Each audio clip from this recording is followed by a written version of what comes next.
Second format plane की equation का।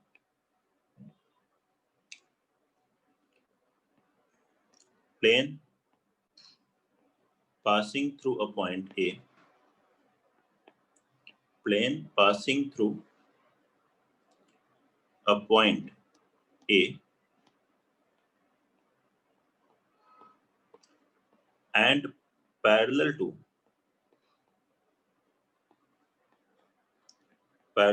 two vectors B and C, इन दो वेक्टर्स के पैरेलल उस प्लेन की या ये एक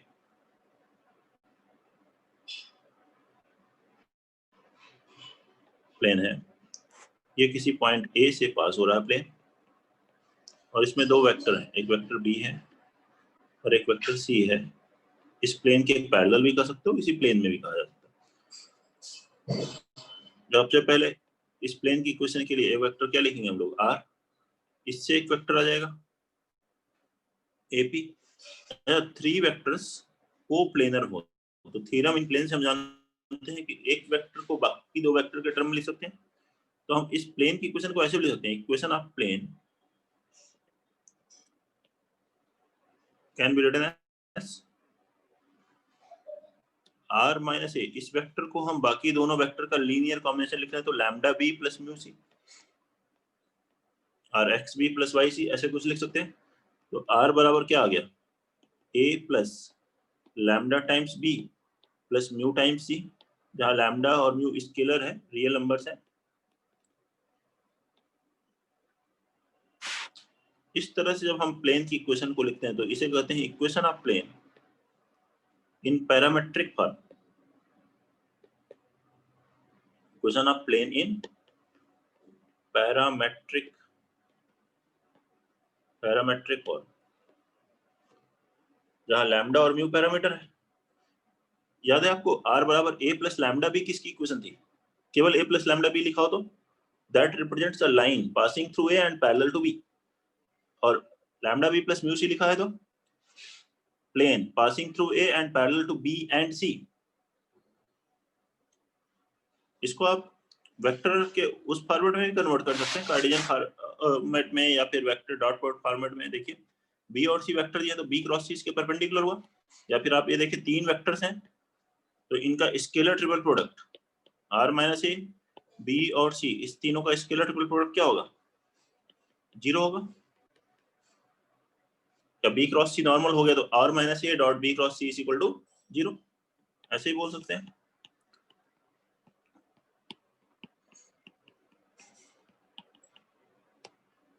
इसी फॉर्मेट को क्या कहते हैं, डॉट प्रोडक्ट फॉर्म और वेक्टर फॉर्म और स्केलर प्रोडक्ट फॉर्म आप इक्वेशन ऑफ प्लेन नोट करेंगे। ये इंपॉर्टेंट है इस फॉर्मेट में, इसमें पैरामेट्रिक फॉर्म है। तो पैरामेट्रिक फॉर्म में अगर ऐसे इक्वेशन दी हुई हो तो वो प्लेन की इक्वेशन है, that is passing through A and parallel to vectors B and C. Note करेंगे।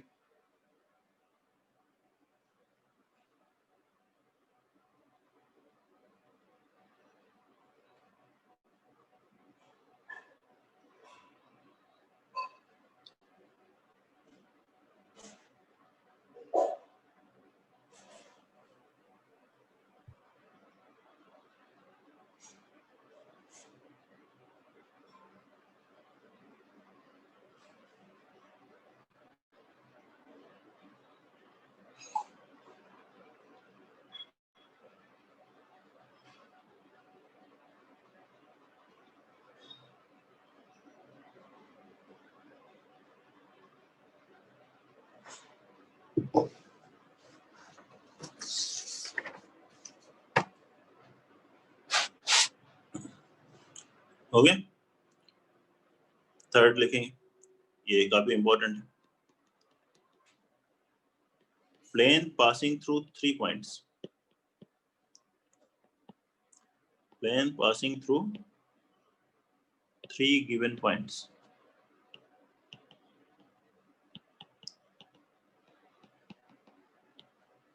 इवन जेईई एडवांस में भी फॉर्मूले पर बेस्ड ही क्वेश्चन आ चुका है, तो 3 पॉइंट दिए हुए थे और प्लेन की इक्वेशन कैलकुलेट करो। मान लीजिए एक प्लेन में 3 पॉइंट्स दिए हुए हैं,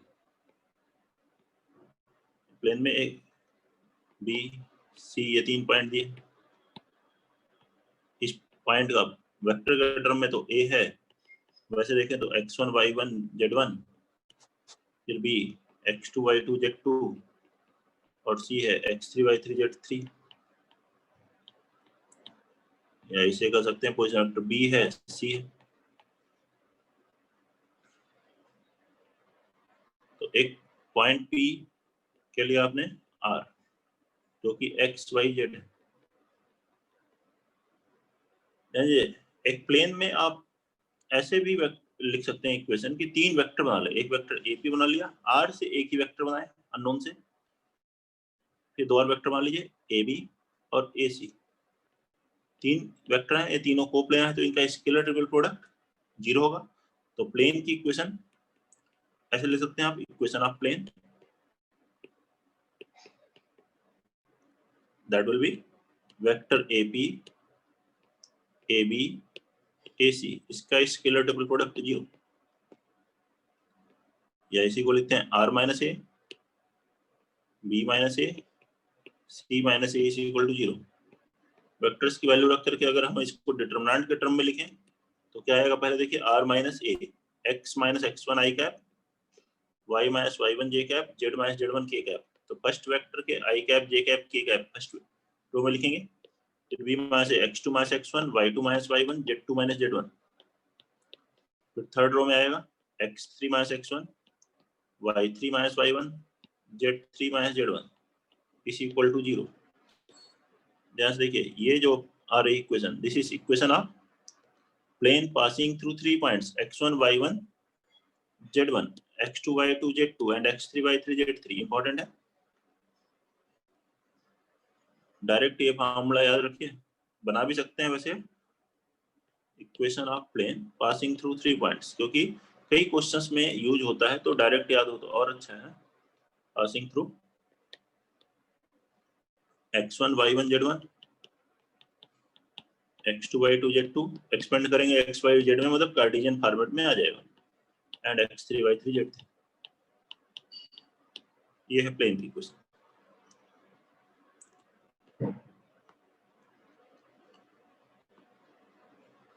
नोट कर लीजिए इसको, ये थर्ड फॉर्मेट था, equation of plane passing through 3 given points. बाकी जो आगे के फॉर्मेट याद रखने की इतनी जरूरत नहीं है, समझने की जरूरत है। किसी भी क्वेश्चन में अगर एक प्लेन में आप 3 वेक्टर बना लें, एक वेक्टर आपको उसमें मूविंग पॉइंट से बनाना है आर लेकर के, और बाकी 2 वेक्टर जो गिवन कंडीशन है उससे बनाए, और प्लेन में 3 वेक्टर कोप्लेनर है तो उनका स्केलर ट्रिपल प्रोडक्ट 0 कर दें।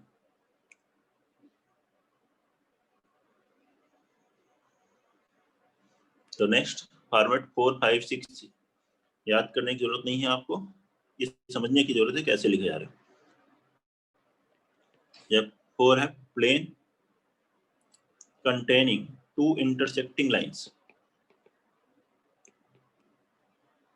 plane containing 2 intersecting lines।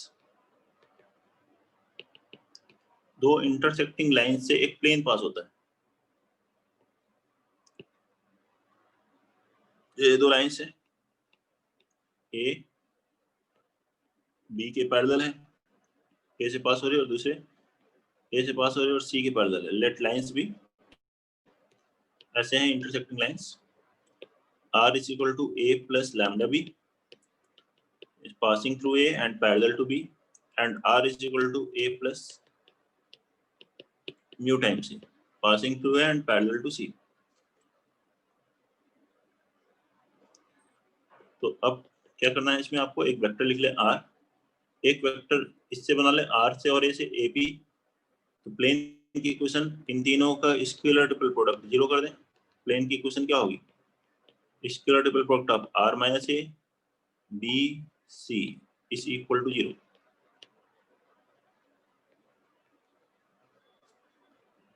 Note करेंगे, कोई दिक्कत है तो बताएं।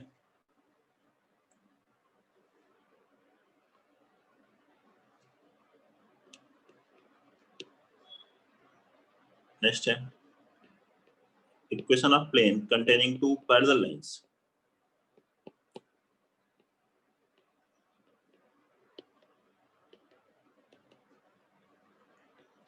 Plane containing two parallel lines.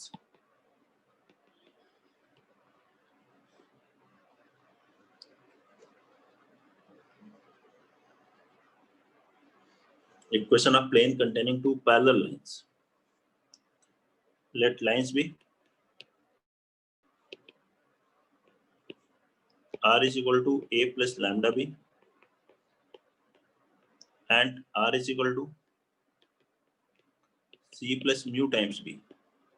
तो फर्स्ट लाइन देखिए, a पॉइंट से पास हो रही है और वेक्टर b के पैरेलल है। सेकेंड लाइन c पॉइंट से पास हो रही है और सेम वेक्टर b के पैरेलल है, दोनों ही वेक्टर b के पैरेलल है। फिर एक मूविंग पॉइंट लीजिए p वेक्टर r, एक वेक्टर r से बनाना है, आप a भी बना सकते हैं, p से बना सकते हैं, कोई भी।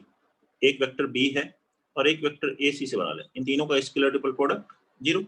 ये प्लेन की इक्वेशन है, तो इक्वेशन ऑफ प्लेन तो याद रखने की जरूरत नहीं है। 4, 5 इवन 6 भी जैसे ये बनाया जा रहा है वैसे ही आप पैटर्न को समझिए। r minus A b c minus a, इनका स्केलर ट्रिपल प्रोडक्ट 0 कर दीजिए।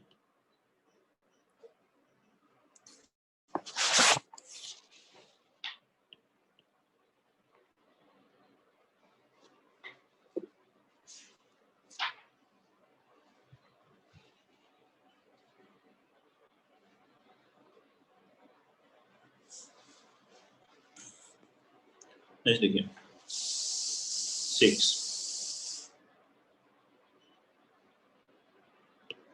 plane passing through a point,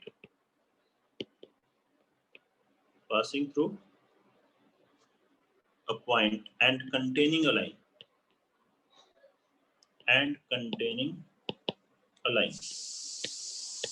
एक पॉइंट से पास हो और एक लाइन को कंटेन करे, ऐसे प्लेन की।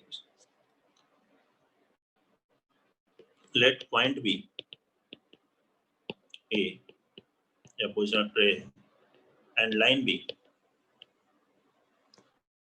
r is equal to b plus lambda times c। एक पॉइंट ए से प्लेन पास हो रहा है, ऐसे प्लेन ले लें, और एक लाइन को कंटेन कर रहा है, तो लाइन किस पॉइंट से पास हो रही है, बी से पास हो रही है और सी के पैरेलल है, तो ये सी भी इसी प्लेन में होगा। एक पॉइंट पी लीजिए पहले r, इससे एक वेक्टर बना लीजिए AP और एक AB और ये C, इन तीनों का स्केलर ट्रिपल प्रोडक्ट 0 कर दीजिए। एक प्लेन की इक्वेशन है, तो प्लेन की इक्वेशन क्या आ जाएगी, r minus A B minus a और C, इनका स्केलर ट्रिपल प्रोडक्ट 0। नोट करेंगे, कोई भी दिक्कत है तो बताइए। ठीक है, तो ये याद रखने की जरूरत नहीं है, कॉन्सेप्ट को समझने की जरूरत है कि कैसे बनाया जा रहा है। ठीक है बेटा, नमन समझ में आ रहा है बेटा?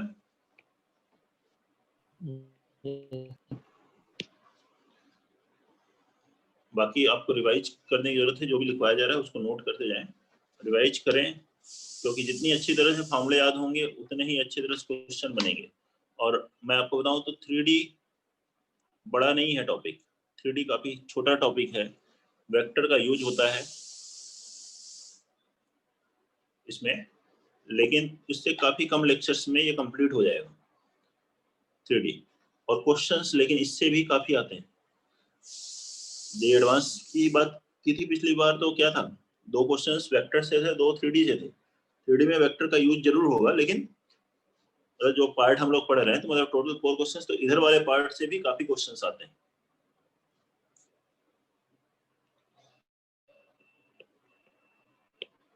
नेक्स्ट वन देखेंगे, normal form.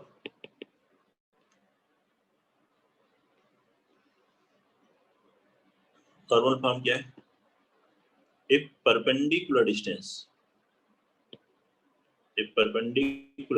distance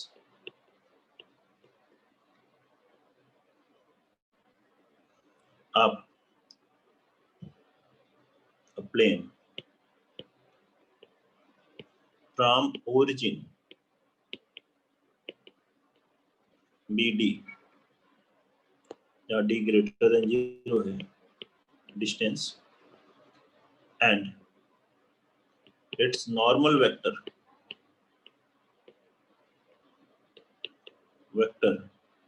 Bn, then equation of plane कैसे कैलकुलेट करेंगे? देखिए, ओरिजिन से इस प्लेन पर जब हम परपेंडिकुलर डिस्टेंस कैलकुलेट करते हैं, मान लीजिए OM है, तो ये जो डिस्टेंस आती है वो D है। इस प्लेन के नॉर्मल, तो उस प्लेन के नॉर्मल को हम शिफ्ट कर सकते हैं कहीं भी, ये भी तो नॉर्मल ही है, तो n जो वेक्टर है तो वो इस यहीं पे शिफ्ट कर लिया, ठीक है, इसके अराउंड वेक्टर हो गया n, डायरेक्शन कोई भी ले लें, वेक्टर n। अब हम इसकी इक्वेशन लिखने के लिए क्या करते हैं, एक वेक्टर पॉइंट लेते हैं जिसका पोजीशन वेक्टर आ रहा है, और पोजीशन वेक्टर ओरिजिन के रिस्पेक्ट में होता है, तो मतलब ये वेक्टर OP क्या हुआ, ये वेक्टर हुआ R। अब अगर आपसे कहा जाए OP का इस वेक्टर n पे प्रोजेक्शन बताओ, तो क्या करना पड़ेगा, P से परपेंडिकुलर डालना होगा, और ये परपेंडिकुलर ही है, ये 90 डिग्री, तो P से जब इस पे परपेंडिकुलर डालेंगे, तो ये जो लेंथ D है OM, D that is OM will be projection of R on vector n, और R का n पे प्रोजेक्शन क्या होता है, R dot n upon magnitude n, n upon magnitude n को आप R डॉट n कैप भी लिख सकते हो, इज इक्वल टू D। तो R डॉट n बराबर जो D लिखा था, उसमें n की जगह अगर n कैप करते हैं, तो ये जो RHS में D आ रहा है वो परपेंडिकुलर डिस्टेंस को रिप्रेजेंट करेगा, और ध्यान रखें D ग्रेटर देन 0 होना चाहिए परपेंडिकुलर डिस्टेंस। यही है नॉर्मल पार्ट। इसे भी ऐसे बहुत याद रखने की जरूरत नहीं है, बहुत क्वेश्चंस नहीं आते। मेन है R dot n equal to D, उसी से बना है R डॉट n कैप बराबर D हो तो परपेंडिकुलर डिस्टेंस आ जाएगी ओरिजिन से। नेक्स्ट है, ये एक इंपॉर्टेंट फॉर्मेट है, लास्ट फॉर्मेट प्लेन की इक्वेशन का, इंटरसेप्ट फॉर्म, और काफी आसान है, जैसे स्ट्रेट लाइन में इंटरसेप्ट फॉर्म होता है वैसे ही यहाँ पे intercept form.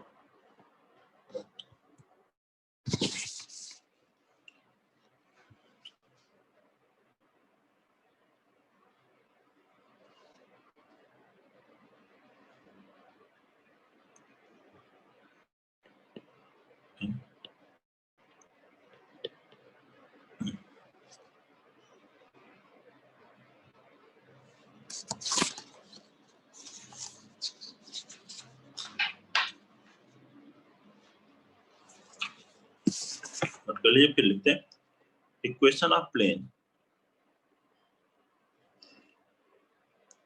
having A, B, C as its x, y, z intercepts respectively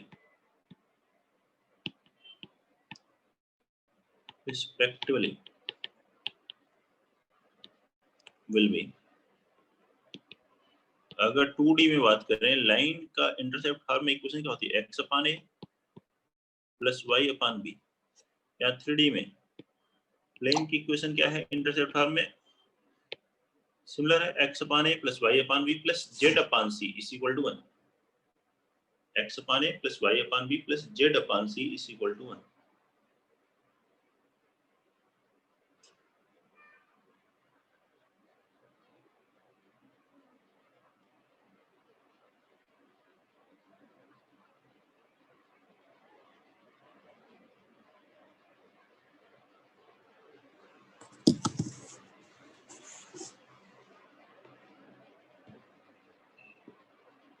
देखते हैं क्या मतलब है इसका, किस तरह जा रहा है। ये x एक्सिस ले ली, ये y एक्सिस, और इधर z एक्सिस।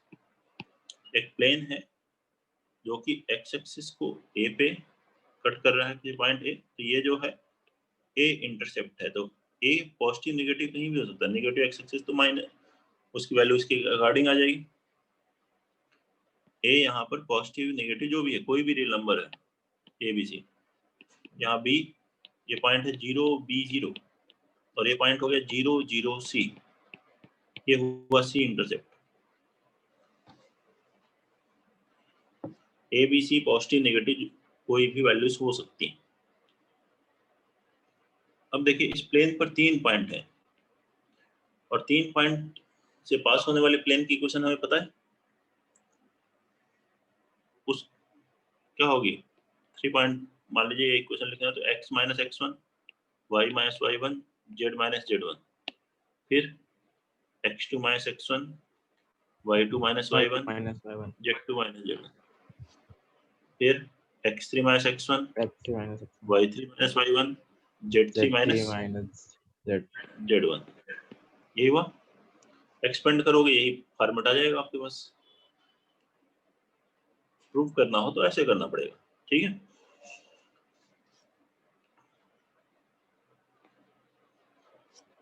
इस पॉइंट को बी कर देते हैं, इस पॉइंट को सी।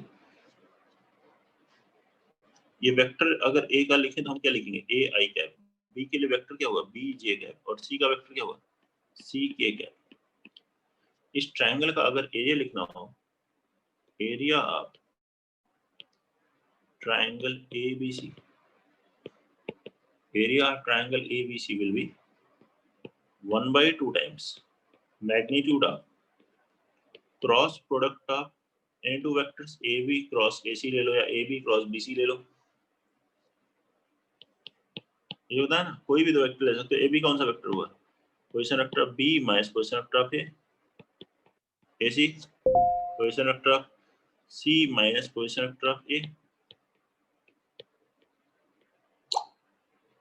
मल्टीप्लाई कीजिए 1/2, यह जाएगा BC J cross I, J cross K I cap, फिर I cross K minus J minus minus plus हो गया प्लस AC और CA J कैप, फिर I का क्रॉस प्रोडक्ट लेते हैं J cross I, minus K तो आया minus minus plus AB K cap और I क्रॉस I तो वो तो हो गया 0।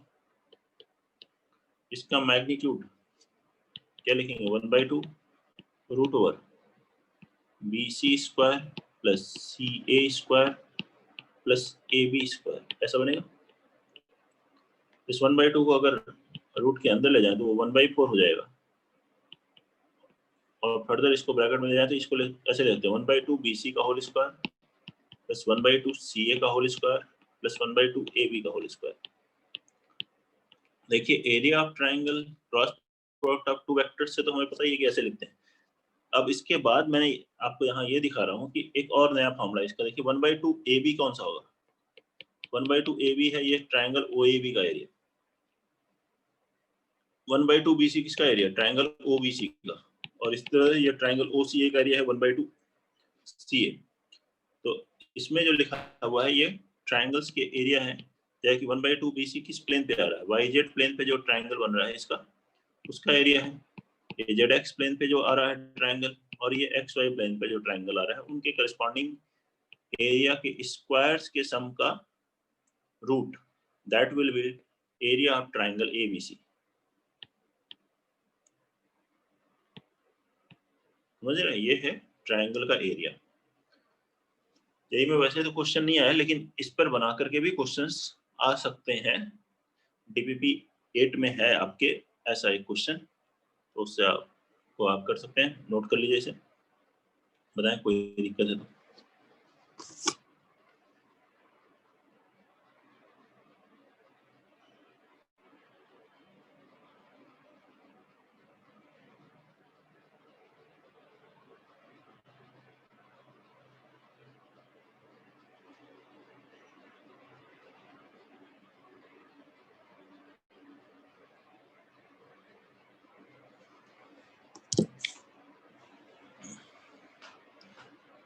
कुछ और पॉइंट्स देखते हैं। कई पॉइंट बहुत सिमिलर हैं जो कि 2D में स्ट्रेट लाइन के, जैसे यही पॉइंट देखिए इंटरसेप्ट फॉर्म में लाइन का प्लेन की इक्वेशन, स्ट्रेट लाइन की जो इक्वेशन होती है उससे सिमिलर है। तो ऐसे ही देखिए कई और वही पॉइंट है, जैसे ये लिख रहे हैं हम लोग, length of perpendicular, length of perpendicular from a point A x1 comma y1 comma z1 on the plane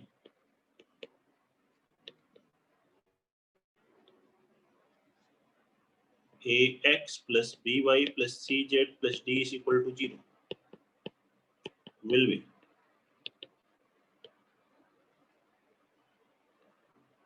that is equal to, देखिए x की यहाँ x1 रखिए, y की जगह y1, z की जगह z1 आ जाएगा, equal to ax1 plus by1 plus cz1 plus d upon root over a square plus b square plus c square। यही 2D में क्या होता है, ये लाइन होती है ax plus by plus c और यहाँ होता है point x1 y1, perpendicular distance क्या लिखते हो, ax1 plus by1 plus c तक लिखते हो upon root over a square plus b square, बस यहाँ z वाला फैक्टर और ऐड हो रहा है। यस सर, एग्जैक्ट सिमिलर है, z वाला पार्ट हटाओगे स्ट्रेट लाइन का 2D वाला बन जाएगा। और यही अगर ओरिजिन से परपेंडिकुलर डिस्टेंस हो, length of perpendicular from origin,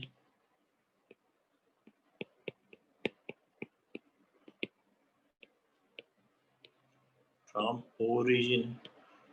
origin तो x1 y1 z1 0 0 0 हो गया, तो ये पूरा पार्ट 0 बचेगा क्या, d upon root over a square plus b square plus c square.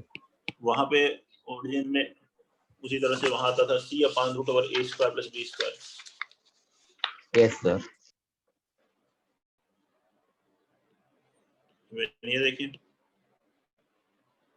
Equation of plane,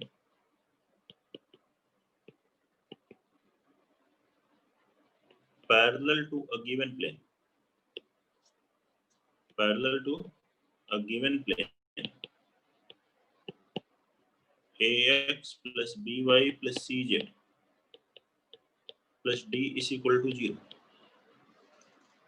will be ax plus by plus cz, बस ये कांस्टेंट को चेंज कर दिया, plus lambda is equal to 0। This will be equation of plane parallel to this plane ax plus by plus cz, constant को change कर दें, d की जगह क्या कर दिए लैम्डा,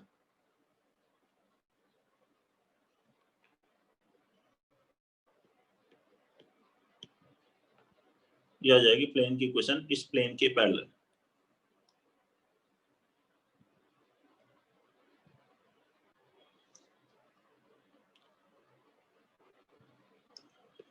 और लिखेंगे डिस्टेंस बिटवीन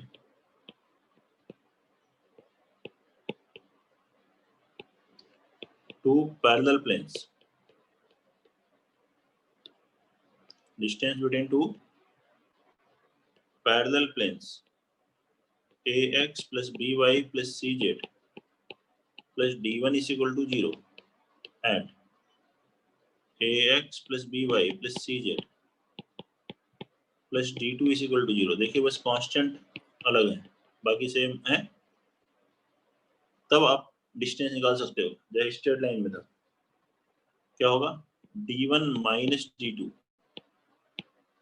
वहां होता है c1 minus c2 on root over a square plus b square plus c square.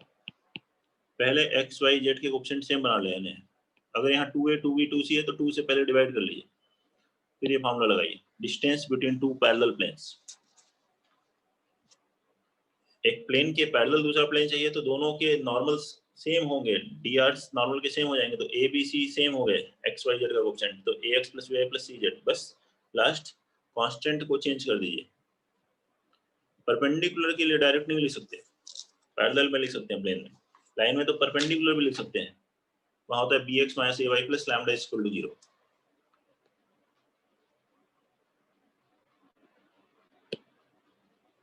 Next लिखेंगे लेट टू प्लेन्स बी, और ये जो पॉइंट लिख रहे हैं ये भी लाइन के ही सिमिलर है, लेट टू प्लेन्स, दो प्लेन्स हैं, a1x plus b1y plus c1z plus d1 is equal to 0 and a2x plus b2y plus c2z plus d2 is equal to 0। ये दो प्लेन दिए। तो first point, planes will be perpendicular। Perpendicular कब होंगे? जब इनके नॉर्मल परपेंडिकुलर होंगे।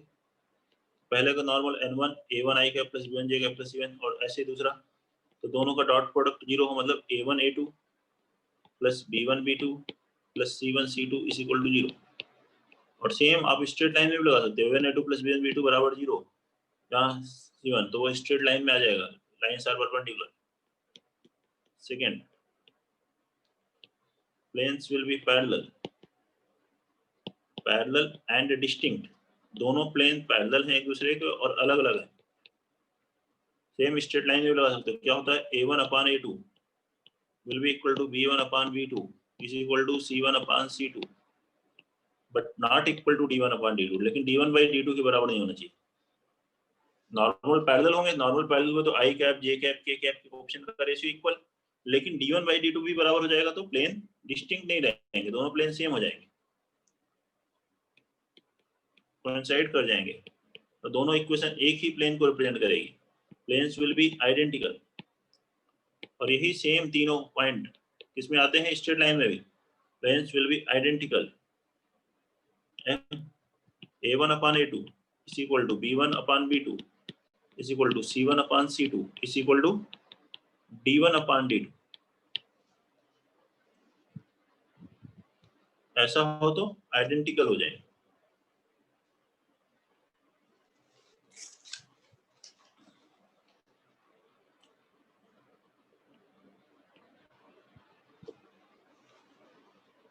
Note कर लीजिए पॉइंट नंबर 6। इसको देखेंगे, ये डिफरेंट पॉइंट है,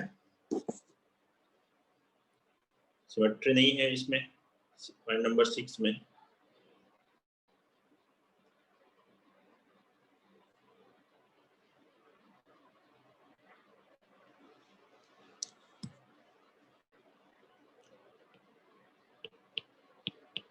पॉइंट नंबर 6 को आप किससे और रिलेट कर सकते हो? डिटरमिनेंट में जो हमने क्रैमर्स रूल पढ़ा था, solving system of linear equations, उससे कर सकते हैं। Let three planes be a1x plus b1y plus c1z is equal to d1, a2x plus b2y plus c2z is equal to d2,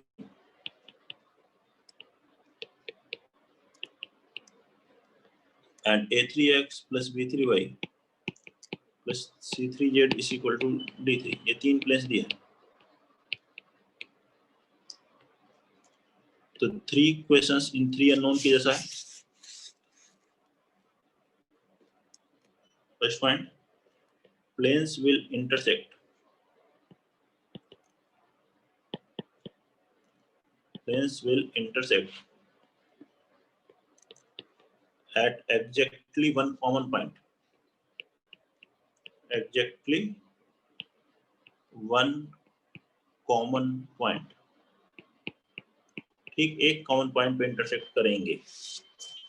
देखिए थ्री प्लेन्स, जैसे आप room में जिसमें बैठ के पढ़ रहे हैं उसमें ऑब्जर्व कीजिए, कॉर्नर वाला रूम का कॉर्नर का कोना एकदम, वो क्या है?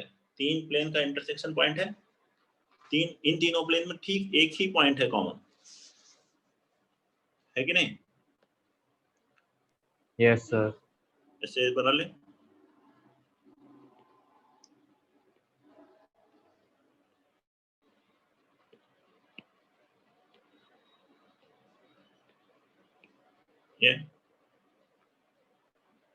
ये पॉइंट क्या है? 1 2 3, इन तीनों प्लेन का एक कॉमन पॉइंट ऑफ इंटरसेक्शन। इसका मतलब इन तीनों इक्वेशंस को सॉल्व करने पे x की एक वैल्यू आएगी, y की एक वैल्यू आएगी, z की एक वैल्यू आएगी। मतलब हम ये कह सकते हैं कि system of equations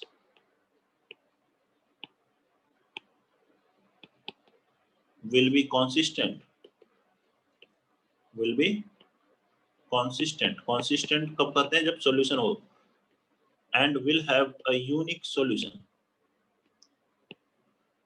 will have a unique solution.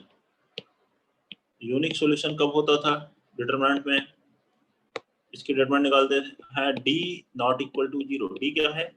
Determinant made with the help of coefficient of x y z.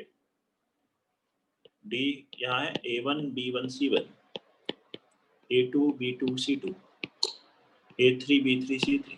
ये होता है d. तो इससे आप देख सकते हो कि सिस्टम ऑफ इक्वेशंस का एक यूनिक सॉल्यूशन होगा जब d की वैल्यू 0 नहीं हो. Second, planes will intersect.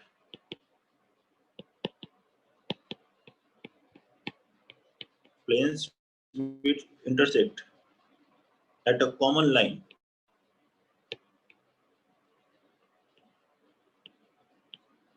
तीनों एक लाइन पे इंटरसेक्ट करें. जैसे कि मान लीजिए यहां से एक और प्लेन पास हो रहा है इस तरीके से.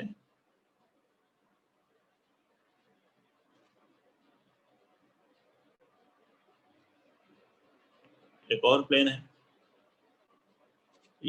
1 2 और 3. इन तीनों का एक लाइन ऑफ इंटरसेक्शन है. तो हम क्या कहेंगे? एक लाइन पर कितने पॉइंट है? Infinite point. में system of equations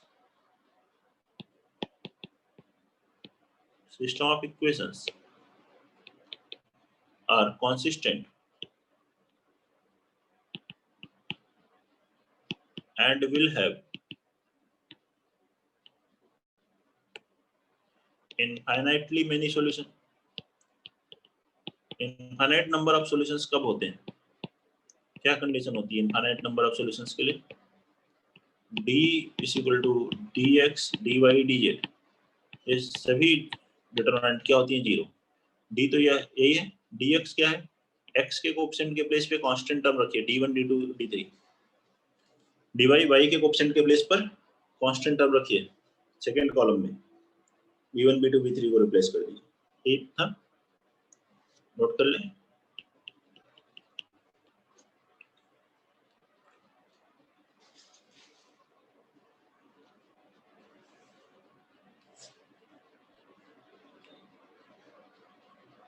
first and third point इसमें planes do not intersect at a common point. Planes do not intersect at a common point. इनका कोई कॉमन पॉइंट ऑफ इंटरसेक्शन नहीं होता. जैसे ये हमने बनाया था अभी, फिर से देखिए. मैं फर्स्ट प्लेन ये ले लेता हूँ, सेकंड ये ले लेते हैं, थर्ड प्लेन ये लेते हैं. तो सेकंड थर्ड की ये line of intersection, first second की लाइन ऑफ इंटरसेक्शन. लेकिन ऐसा कोई पॉइंट नहीं है जो तीनों में कॉमन हो.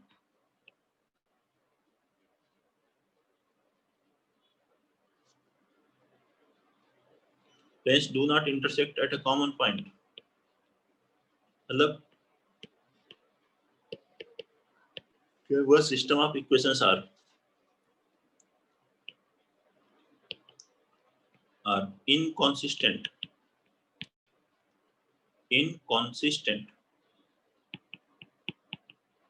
that is having no solution.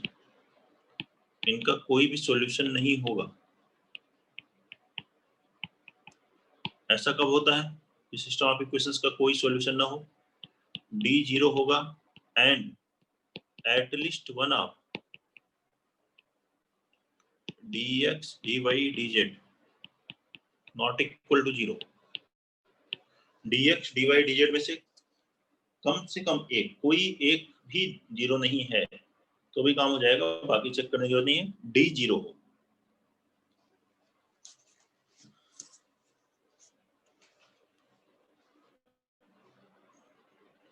Note कर लीजिए. 2-3 और थ्योरी पॉइंट है जो कि इनमें से कुछ सिमिलर है स्ट्रेट लाइन के साथ.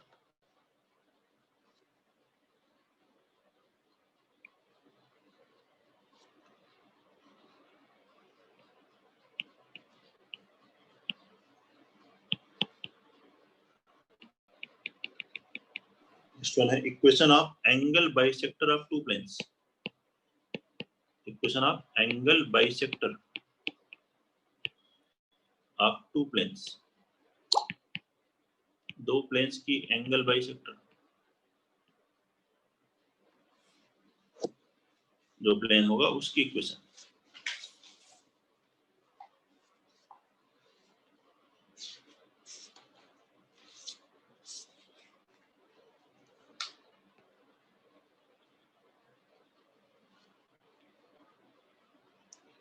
लेट प्लेन्स बी,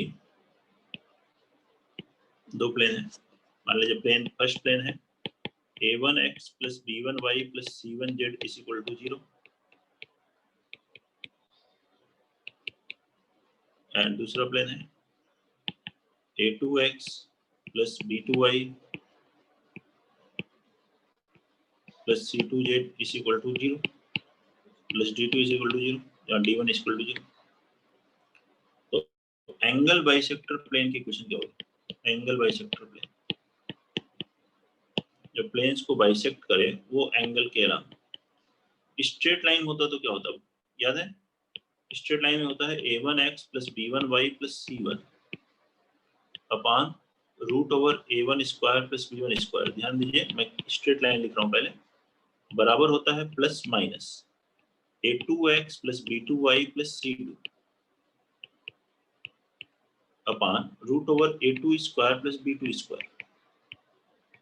ये होता है स्ट्रेट लाइन में, जहाँ लाइंस होती हैं a1x plus b1y plus c1 और a2x plus b2y plus c2। यहाँ बस यही थर्ड, ठीक है, फैक्टर z वाला ऐड कर लेना। यहाँ c1z प्लस d1, यहाँ पे डिनोमिनेटर में आ जाएगा रूट c1 स्क्वायर, ऐसे इधर आ जाएगा c2z प्लस d2, डिनोमिनेटर में आ जाएगा c2 स्क्वायर। ये है equation of planes bisecting angle between two given planes. इस फॉर्मूले से कैलकुलेट कर सकते हैं।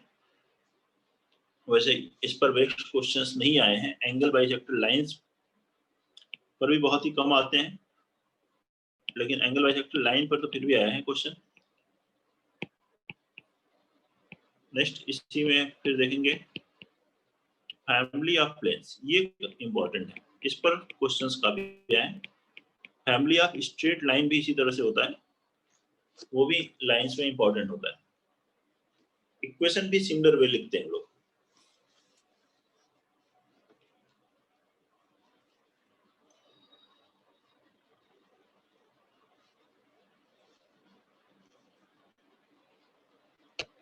फैमिली ऑफ प्लेन्स देखिए, late two planes B,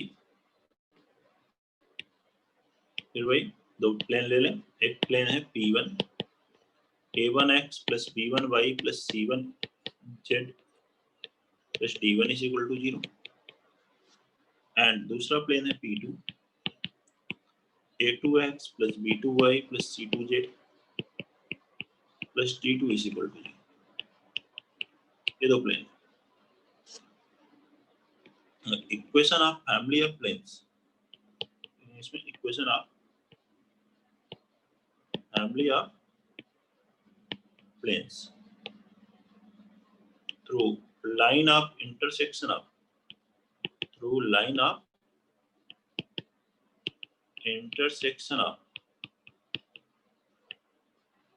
line of intersection of planes P1 and P2 will be P1 plus lambda times P2 is equal to 0। क्या है? Equation of family of planes passing through line of intersection of this two planes. एक plane P1 है, दूसरा P2 है, इनकी line of intersection से जो पास होगा उस प्लेन की इक्वेशन ये होती है P1 plus lambda P2 is equal to 0। Line में भी ऐसे होता है L1 plus lambda L2 is equal to 0। यहाँ प्लेन P1 हो गया a1x plus b1y plus c1z plus d1 plus lambda times. Important है, तो इस कार्टेशियन फॉर्म के साथ साथ हम इसमें वेक्टर वाला फॉर्म भी पढ़ते हैं। वैसे किसी फॉर्मेट में ज्यादातर आता है, कार्टेशियन फॉर्मेट में ही ये ज्यादा इंपॉर्टेंट है, लेकिन अगर वेक्टर के टर्म में दिया हो, एक प्लेन्स आर P1 ऐसे लिखा है R dot n is equal to D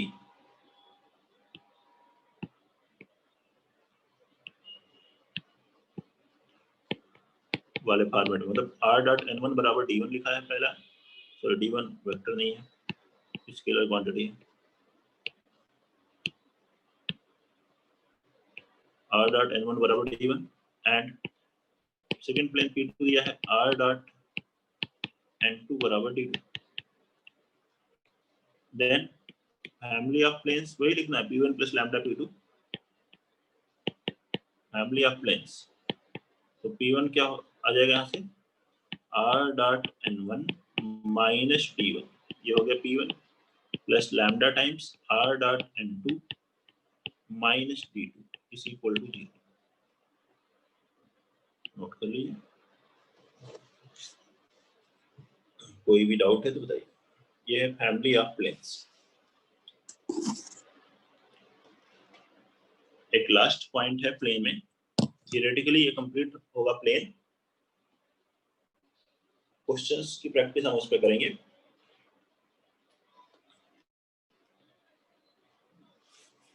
एक लास्ट पॉइंट है, इंपॉर्टेंट है, काफी क्वेश्चंस आ सकते हैं इसमें, इसको भी देखें। Angle between a line and a plane,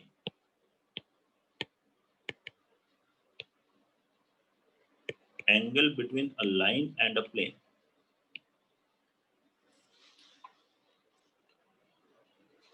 एक लाइन और एक प्लेन के बीच का एंगल है।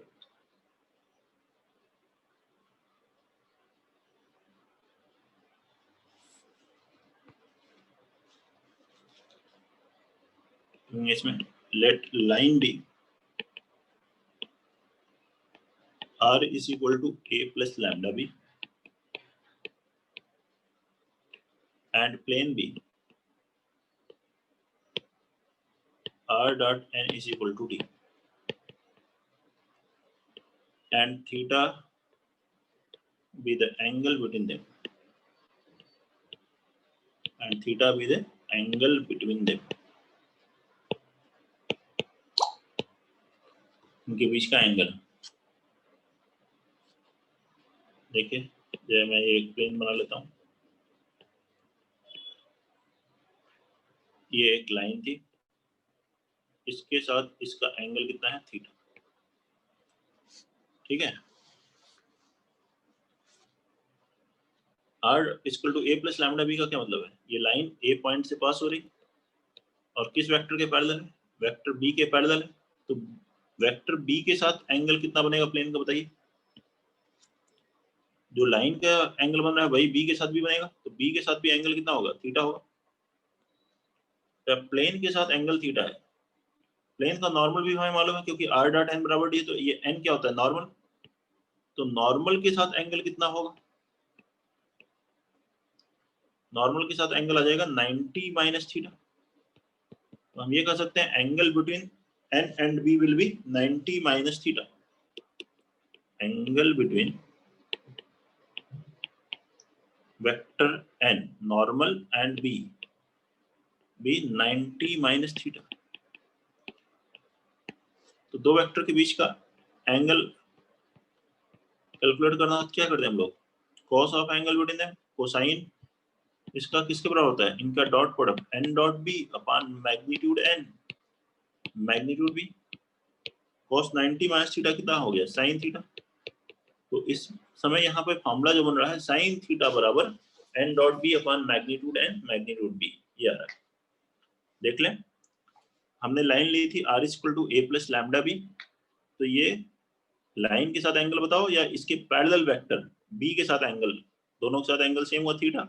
नॉर्मल के साथ हो गया 90 माइनस थीटा, तो n और b के बीच का एंगल का फार्मूला, एंगल अगर हमें पता है तो उसका cosine dot product upon their magnitude होता है, तो उससे कैलकुलेट कर लिया। नोट कर लीजिए, कोई भी डाउट है तो बताइए।